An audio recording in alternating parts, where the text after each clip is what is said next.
Казахская народная сказка «Джигит и Мстан». В незапамятные времена жил старик Мундбай. У него был сын. Однажды Мундбай пошел к колодцу, чтобы напоить скот. Велико было его удивление, когда вместе воды он увидел в колодце кровь. В то же мгновение какая-то непреодолимая сила затянула Мундбая в колодец. Опомнившись, он увидел, что его крепко держит старая Мстан. Она хотела проглотить Мундбая, но он взмолился: «Дай мне еще пожить, возьми все, что у меня есть, только оставь мне жизнь». Мстан подумала и сказала: «Будешь жить, если отдашь мне своего сына». Мундбай согласился.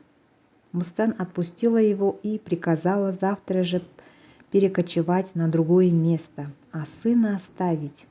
Возвратившись домой, Мундбай долго не мог придумать, под каким предлогом оставить сына.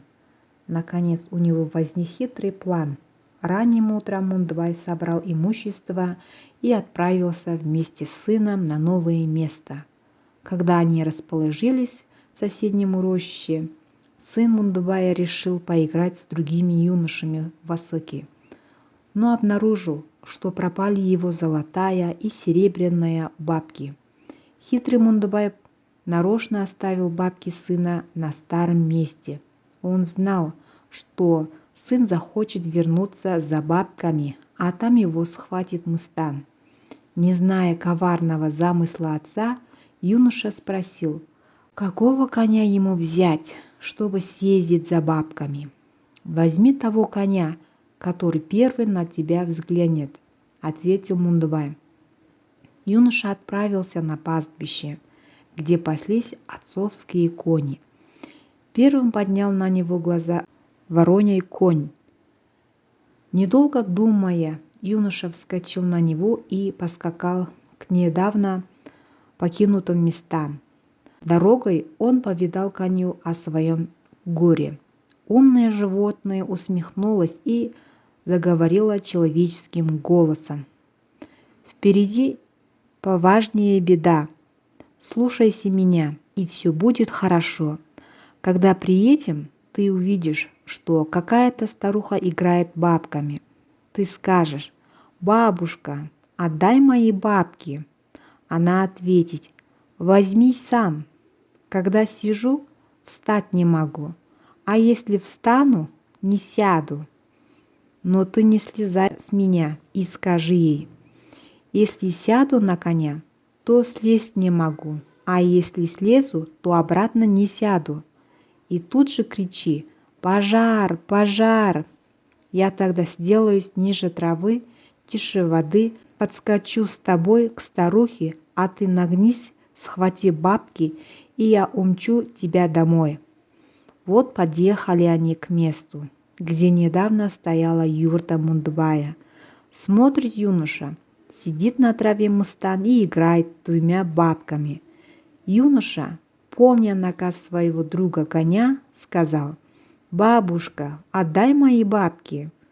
Мстан ответила: «Когда сижу, встать не могу, а если встану, не сяду. Слезай с коня и возьми сам». Молодой джигит ответил: «Если я сяду на коня, то слезть не могу, а если слезу, обратно не сберусь». И стал громко кричать: «Пожар! Пожар!».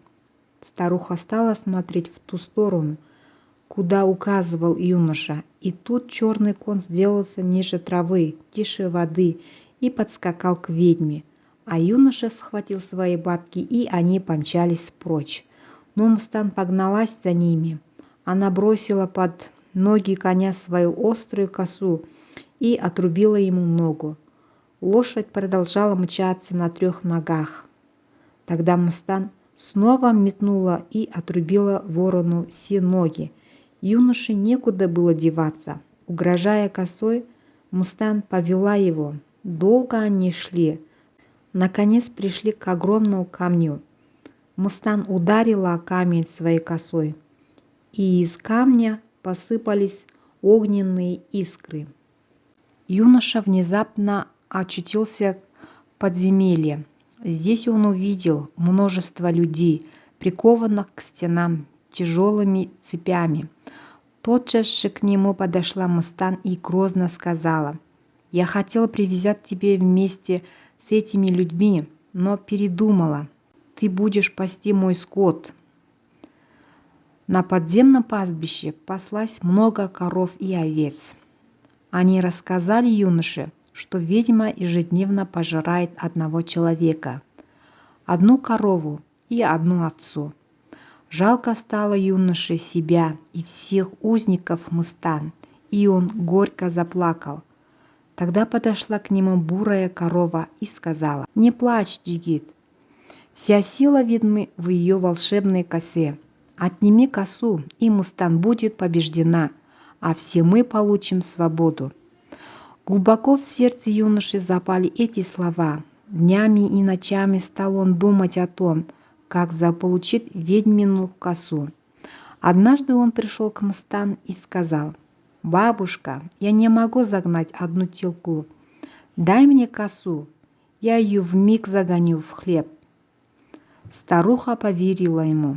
Взял Джигит косу и побежал к своему стаду за советом, как быть дальше.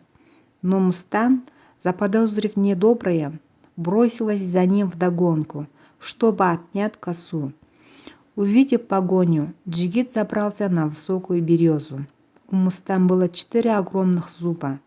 Она выдернула один из них и стала им рыть землю вокруг дерева, чтобы свалить его. В это время прилетела сорока. «Бабушка», — сказала она, — «ты устала рыть, дай я помогу тебе». Взяв у Мустан ее зуб, сорока улетела. Ведьма рассердилась и, выдернув второй зуб, снова начала рыть землю. Тут подбегает волк и говорит: «Дай, старая, я тебе помогу». Взял волк второй зуб у ведьмы и убежал. Пуще прежнего рассердилась Мустан и выхватила третий зуб. Но тут к ней подбежала лиса и стала ее убеждать, что самой ей не свалить дерево. Пообещав помочь, лиса взяла третий зуб и скрылась. Тут уж ведьма окончательно рассердилась, но только она вытащила последний свой зуб, как подкравшийся заяц схватил его и умчался.